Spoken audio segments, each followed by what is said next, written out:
Thiombane Lo ñu gën ma xam ci turu Dans Lo ma dëkk diggante Jokkul Wàgg ak Jokkul Kaw ci ndey ak ci baay. ok lu waral tey daje bi tey. daje bi li ko waral tey mooy lancer officiellement suñu mouvement bi ñu tudd mouvement kaay ci olof mooy ñëwal mais dañu dugal ci biir tur bi citoyenneté li taxit ñu dugal ci citoyenneté mooy ñun dañu gëm ni képp koo xam ni dëkk bi dafa la soxla askan bi soxla la surtout ndaw ñi ñu góor ñi ak ñu jigéen ñi da nga war taxaw teg nag li ngay diggaale ak ñoom ci dëgg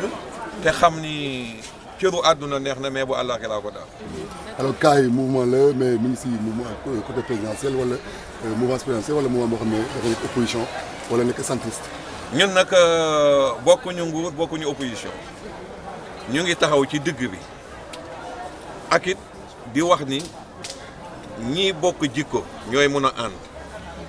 di waxit ni ñun képp koo xam ni sabab lu nga ànd ak ñun wala waxtaan ak ñun day nekk loo xam ne dafay tegu ci dëgg dafay nekk ci loo xam ni dafa tegu ci dige loo man dafay tegu ci loo xam ni it muy dige loo xam ni da nga koy def. waaw maanaam léegi yéen élection législative bi jot na yéen foo leen a fal dem élection yi. ku wal mburu nag tudd dëkk madame le ministre Ngoné Ndoye daf fi jóge léegi te gën a jege gën a yeey xamaguñu nag lan mooy mébétam mais lu mu soxla ak lu mu ñëwoo rek ñun suñu loxo dinañ ko dugal ci biir waaw jàppale ko ci.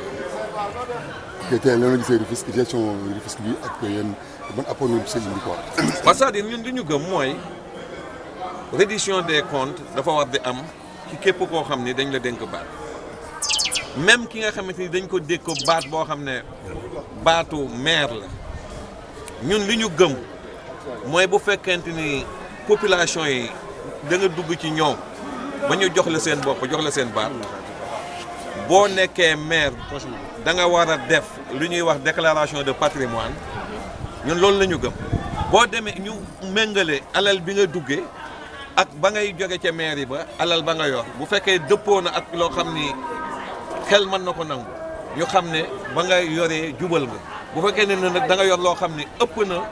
loo xam ni waruloo ko mën a am ci gestion bi nga yore muy gestion maire yi ñu xam ne nag am na loo ci luubal te kuy luubal wala mooy ku jubadi rek kenn warul la jox pal ak bépp bu mu mati doon wala ñu la jox maire yi wala ñu la jox benn responsabilité boo xam ni askan wi daf ci wéeku pour développement surtout ndaw ñi ak xale yu jigéen.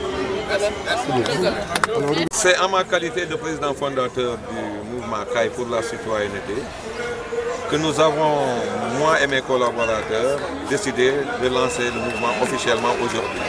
Et avons fait de Madame le ministre Ngoné Ndoye, ancienne maire de la commune de Rufisque-Ouest, notre invitée d'honneur. Elle était présente tout à l'heure, mais tout le monde sait également qu'il y a trop de cérémonies aujourd'hui. Mais nous avons scellé un partenariat visant à faire en sorte que Rufisque et les populations rufisquoises soient épanouies. Vous parlez un peu du mouvement Kaay Citoyenneté. Quels sont ses principes, sur quoi il repose? Moi, le mouvement Kaay a pour principe de prendre en compte les préoccupations des populations rufisquoises en général, mais surtout de la commune de Rufisque-Ouest en particulier. Parce que avons constaté que, contrairement à ce que certains seraient tentés de croire, il y en a qui se servent des populations plus qu'ils ne les servent. Et nous pensons, avec forte conviction, à la reddition également des comptes. Ça signifie quoi? Que quelle que soit la responsabilité à laquelle on s'attache, ou bien quelle que soit, en tout cas, l'élection déclarée auquel nous comptons nous présenter, nous croyons fortement qu'il faut d'abord, au préalable, faire une déclaration de patrimoine au départ. À l'arrivée également, nous devons rendre compte par une autre déclaration des biens, tant sur le plan financier que matériel dont nous disposons, pour faire maintenant la balance, voir est-ce que réellement les biens avec lesquels on est sorti, enfin, sont des biens légitimes.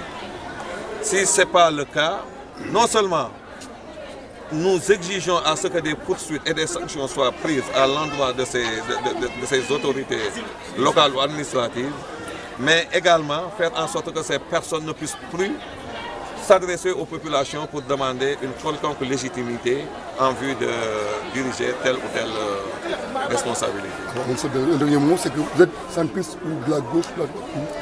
la mouvance ou pas? Non, nous ne sommes ni de la mouvance présidentielle, encore moins de l'opposition. Nous croyons aux valeurs d'éthique et de morale, et quelles que soient les organisations ou le parti qui viendra vers nous. Vous remarquerez que notre invité d'honneur a été Madame le ministre Ngoné Ndoye, puis que nous présentons comme une femme pétrie de qualité au sens large du terme, et déclarons solennellement que quelles que soient ses préoccupations, quelles que soient, disons, ses ambitions, comptons faire jonction avec cette dernière pour le triomphe des idéaux qui nous législatives. Oui, aux législatives, nous ne sommes pas, enfin, nous ne sommes pas preneurs des législatives à venir, puisque comme on dit en Wolof, bopp du bët du yenu mais xam na lu bopp attan.